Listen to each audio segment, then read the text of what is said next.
ते बसले तरी फुकट गेले असे कसे म्हणता येईल?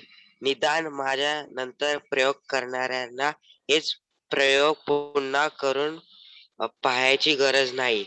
त्याचे त्याचे ते श्रम आणि वेळ वाचला हा फायदा नाही का?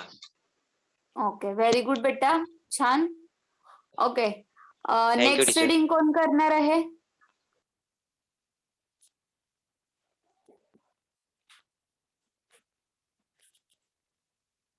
Yes, Preeti. Yes teacher, good morning.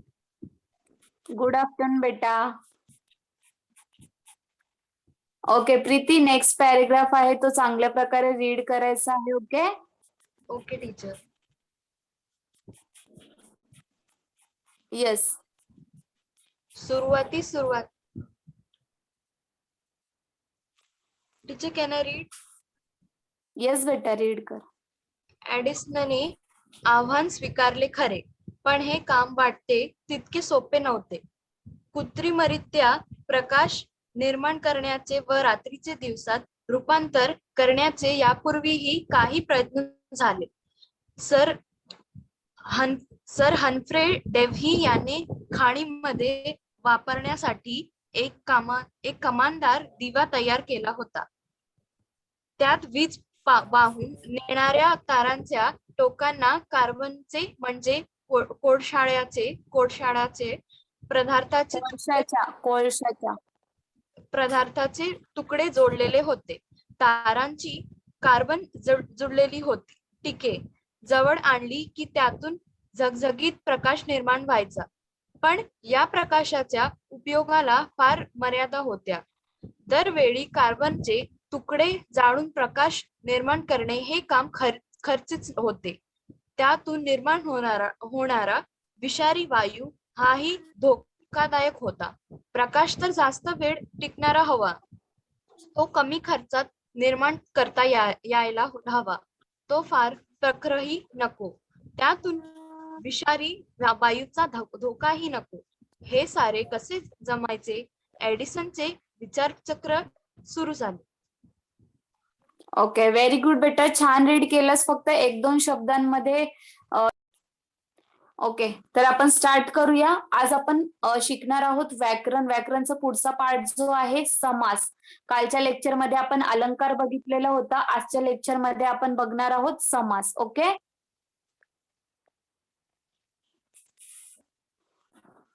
चांगल्या प्रकारे. ओके, सगळ्यात आधी आपण बघूया समास म्हणजे काय.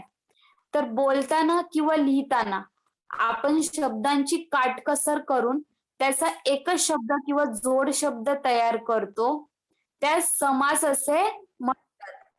आता काटकसर करणे म्हणजे काय?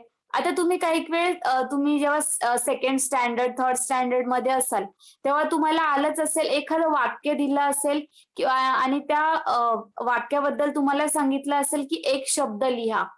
तशाच प्रकारे इथे काय केलं जातं की बोलताना किंवा लिहिताना आपण भराभरा खूप सारे शब्द बोलून जातो, वाक्य बोलून जातो. तर त्या बोलताना किंवा लिहिताना त्या शब्दांची काटकसर करून म्हणजे ते शब्द कमी करून आणि काय केला जातो, एकच शब्द किंवा एक जोड शब्द तयार जेव्हा केला जातो त्यालाच काय म्हणतात, तर त्याला समास असे म्हटले. तर आपण पुढे समासाचे प्रकार उपप्रकार बघणार आहोत. ओके,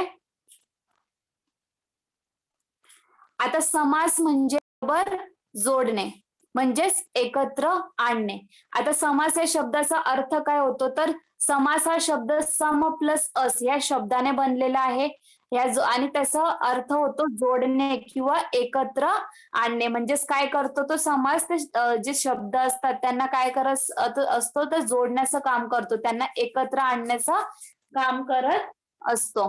तर सम प्लस अस बरोबर जोडणे किंवा एकत्र आणणे. उदाहरण दिलेलं आहे इथे, राजाचा वाडा बरोबर राजवाडा. आता इथे काय केलेलं आहे, राजाचा वाडा हा जो शब्द दिलेले आहेत, हे वेगवेगळे जे शब्द आहेत त्यांचं काय केलेलं आहे, त्यांची काटकसर करून आणि एक जोड शब्द तयार केलेला आहे, तो आहे राजवाडा. म्हणजेच राजाचा वाडा असं न बोलता, असं न लिहिता आपण डायरेक्ट लिहिलं की राजवाडा म्हणजेच काय असतो, तर राजाचा वाडा असतो. तर अशा प्रकारे शब्दांची काय केली जाते, काटकसर केली जाते आणि त्यांचा एक जोड शब्द तयार केला जातो, त्यांना समास असे म्हटले जाते. आता आधी आपण सामासिक शब्द आणि विग्रह हे काय असतं हे आपण चांगल्या प्रकारे समजून घेऊया, तर आपल्याला ते चांगल्या प्रकारे कोणतंही उदाहरण जरी एक्झाम मध्ये तुम्हाला आलं तरी तुम्हाला ते चांगल्या प्रकारे करता येईल. तर सामासिक शब्द म्हणजे काय ते आपण आधी बघूया. तर बोलताना किंवा लिहिताना आपण शब्दांची काटकसर करून त्याचा एक शब्द किंवा जोड शब्द तयार करतो, त्या समास असे म्हणतात. अशा तयार होणाऱ्या समासास शब्दास सामासिक शब्द असे म्हणतात. आता जेव्हा आपण त्या शब्दांची काय करत असतो, काटकसर करत असतो, तर काटकसर करून जो शब्द तयार होत असतो त्यालाच काय त्याला म्हणतात समास. आणि तो तयार झालेला जो शब्द असतो त्याला सामासिक शब्द असे म्हणतात. तर तुम्हाला फक्त एवढंच लक्षात ठेवायचं आहे की काटकसर करून आपण जो शब्द तयार करतो त्याला सामासिक शब्द असे म्हणतात. ओके, समजलेलं आहे. तर विग्रह म्हणजे काय, तर सामासिक शब्दांची फोड करून लिहिण्याच्या पद्धतीस विग्रह असे म्हणतात. आता जेव्हा आपण शब्दांची काटकसर करतो त्याला आपण सामासिक शब्द म्हणतो. म्हणजे मोठ्या शब्दाचा आपण एक जोड शब्द, एक छोटासा शब्द तयार करत असतो आणि जेव्हा तो आपण जो जोड शब्द तयार करत असतो परत त्याची फोड करणे म्हणजे परत त्याला त्या शब्दांमध्ये लिहिणे त्यालाच विग्रह असे म्हणतात. म्हणजे सामासिक शब्दाची फोड करून लिहिण्याच्या पद्धतीस विग्रह असे म्हणतात. उदाहरण दिलेलं आहे राजवाडा, बरोबर, राजाचा वाडा. आता राजवाडा हे काय आहे, तर हा सामासिक शब्द आहे आणि त्याची फोड केलेली आहे राजाचा वाडा, हा काय झालेला आहे, विग्रह झालेला आहे. तर लक्षात ठेवायचं आहे सामासिक शब्द आपण कशाला म्हणतो आणि विग्रह म्हणजे काय. जर एक्झाम मध्ये तुम्हाला असा काही प्रश्न आला, विग्रह ओळखायला सांगितलं किंवा विग्रह लिहायला सांगितलं, तुम्हाला एखादा सामासिक शब्द दिला असेल आणि त्याचा विग्रह लिहायला सांगितलं तर तुम्हाला तो लिहिता यायला पाहिजे. किंवा तुम्हाला एक्झाम मध्ये एखादा विग्रह देतील आणि त्याचे विग्रह दिलेले आहेत ते आपण बघूया. पहिला दिलेला आहे वडापाव. आता वडापाव हे काय आहे, सामासिक शब्द आहे. का सामासिक शब्द आहे, कारण ते शब्दांची काटकसर करून आणि एक जोड शब्द तयार केलेला आहे वडापाव आणि त्याचा विग्रह काय आहे, तर वडा घालून तयार केलेला पाव. आता एवढं न बोलता आपण काय बोलतो पटकन, वडापाव. म्हणजेच त्याचा विग्रह, त्याची फोड केलेली आहे वडा घालून तयार केलेला पाव, हा झालेला आहे त्या शब्दाचा विग्रह. पुढे बघूया आपण, दुसरं उदाहरण दिलेलं आहे लंबोदर. आता लंबोदर हे काय आहे, हा शब्द सामासिक शब्द आहे म्हणजे काटकसर करून लिहिलेला आहे आणि त्याचं विग्रह करायचा म्हटलं तर त्याचा विग्रह आहे लंब आहे ज्याचे उदर असा तो. म्हणजे ज्याचे उदर लंब आहे त्यालाच आपण काय म्हणतो, लंबोदर. आता लंब आहे ज्याचे उदर असा तो, असं न बोलता आपण काटकसर करून एक जोड शब्द तयार केलेला आहे लंबोदर. पुढचं उदाहरण आहे राजमहल. आता राजमहल म्हणजेच राजाचा महल. आता राजाचा महल हा विग्रह आहे आणि राजमहल हे काय आहे, सामासिक शब्द आहे. तर लक्षात ठेवायचं आहे म्हणजेच काय, तर शब्दांची काटकसर करून सामासिक शब्द तयार होतो आणि सामासिक शब्दांची फोड करून विग्रह तयार होत असतो. एक्झाम मध्ये कसाही उतरतात तर चार, या दोन पदातील कोणते पद महत्वाचे आहे यावरून समासाचे मुख्य किती प्रकार आहेत, तर मुख्य 4 प्रकार पडत असतात. आता दोन पदातील कोणते पद, म्हणजे दोन पद कोणते आहेत, ते समास आणि विग्रह, ह्यांच्यावरून समासाचे किती प्रकार पडत असतात, तर 4 प्रकार पडतात. आता ते 4 प्रकार कोणते आहेत, तर इथे समासाचे प्रकार दिलेले आहेत. समासाचे एकूण 4 प्रकार आहेत.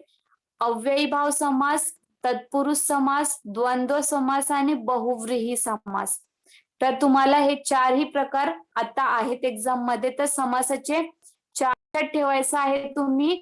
आता हे जे 4 प्रकार पडतात ते 4 प्रकारानुसार काय आहे, तर प्रत्येक प्रकाराचा हा पद कोणता महत्वाचा आहे त्याच्यामध्ये. तर हे पद जर तुम्हाला चांगल्या प्रकारे माहित असतील तर तुम्हाला कोणतंही वाक्य किंवा उदाहरण दिलं तर ते तुम्हाला चांगल्या प्रकारे करता येतील. तर आता लक्षात ठेवायचं आहे, अव्ययीभाव समासामध्ये कोणतं पद महत्वाचं असतं, तर प्रथम पद, पहिले पद. तत्पुरुष समासामध्ये दुसरे पद आणि द्वंद्व समासामध्ये दोन्ही पदे महत्वाची असतात.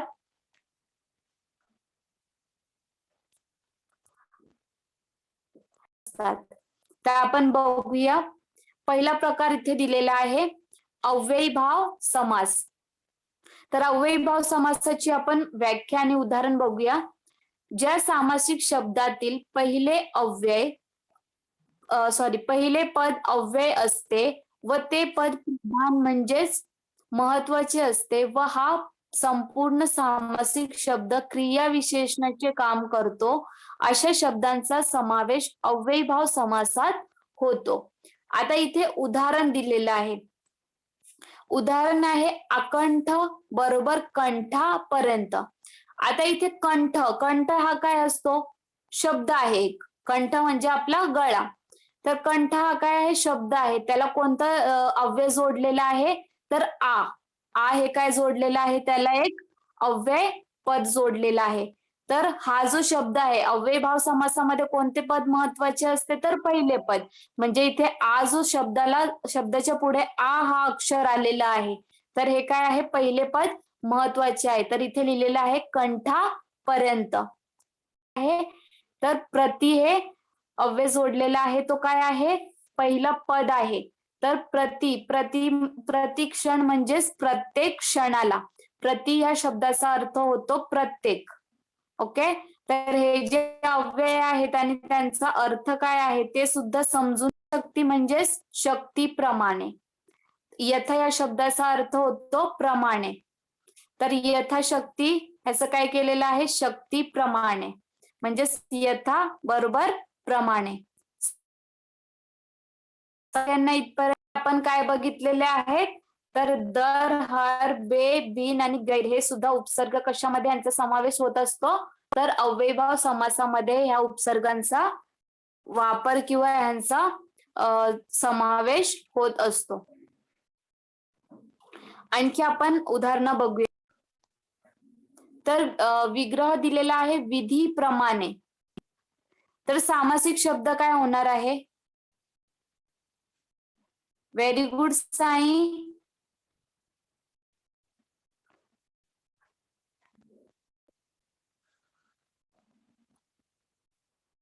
Very good Rajesh.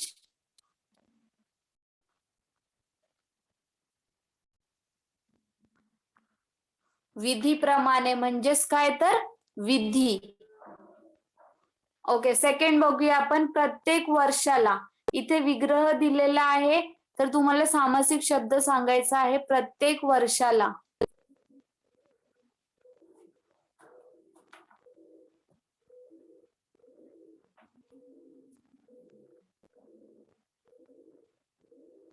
Very good Aditi Gaikwad. छान.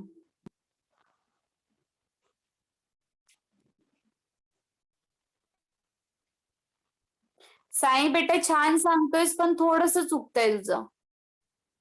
व्हेरी गुड यश पाटील. व्हेरी गुड बेटा.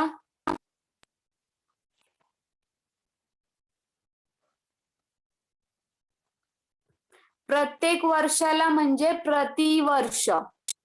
ओके. ओके. नेक्स्ट आहे भान नसलेला. हा विग्रह दिलेला आहे, सामासिक शब्द सांगायचा आहे. भान नसलेला.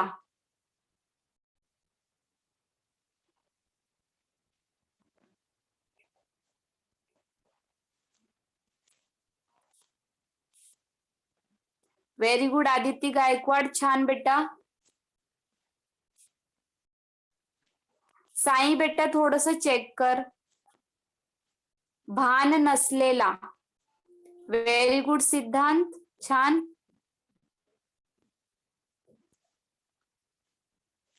यश बेटा उपसर्ग जे आहे ते रॉंग आहे तुझं.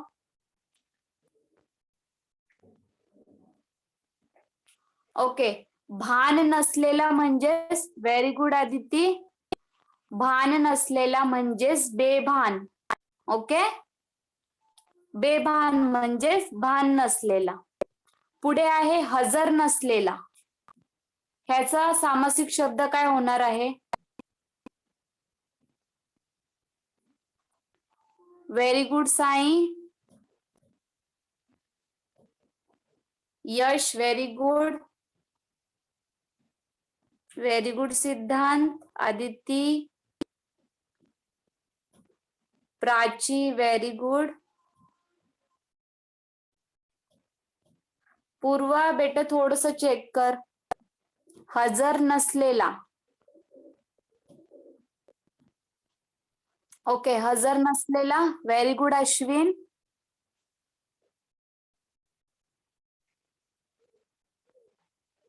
हजर नसलेला म्हणजेच गैरहजर.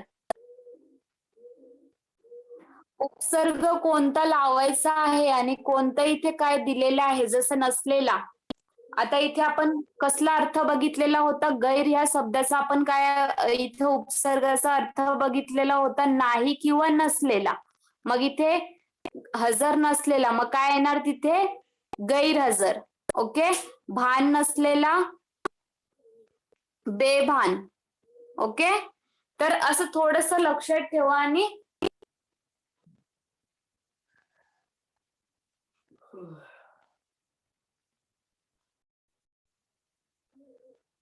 ओके समजलेलं आहे सगळ्यांना.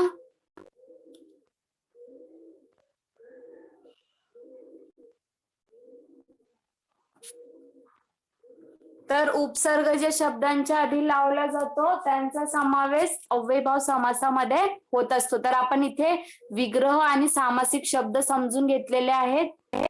पुढे बघूया आपण द्विरुक्ती शब्द. आता एकच शब्द जेव्हा पुन्हा पुन्हा येतो त्यांना काय म्हणतात, तर द्विरुक्ती शब्द असे म्हणतात. इथे उदाहरण दिलेलं आहे. गावोगावी म्हणजेच प्रत्येक गावात. गल्लोगल्ली म्हणजे प्रत्येक गल्लीत. आता गावोगावी हे काय झालेलं आहे, तो शब्द रिपीट आलेला आहे परत. म्हणजे त्या शब्दांना काय म्हणतात, तर द्विरुक्ती शब्द असे म्हणतात. एकच शब्द जेव्हा पुन्हा येतो त्याला द्विरुक्ती शब्द असे म्हणतात. जसं इथे आपण बघितलेलं आहे गावोगावी आणि गल्लोगल्ली. तर गावोगावी म्हणजे प्रत्येक गावात आणि गल्लोगल्ली म्हणजे प्रत्येक गल्लीत. समजलेला आहे द्विरुक्ती शब्द. समास आपण जे आज जे काही आजच्या लेक्चर मध्ये शिकलेलो आहोत ते सगळेजण नोटबुक मध्ये लिहून घेतील. ओके.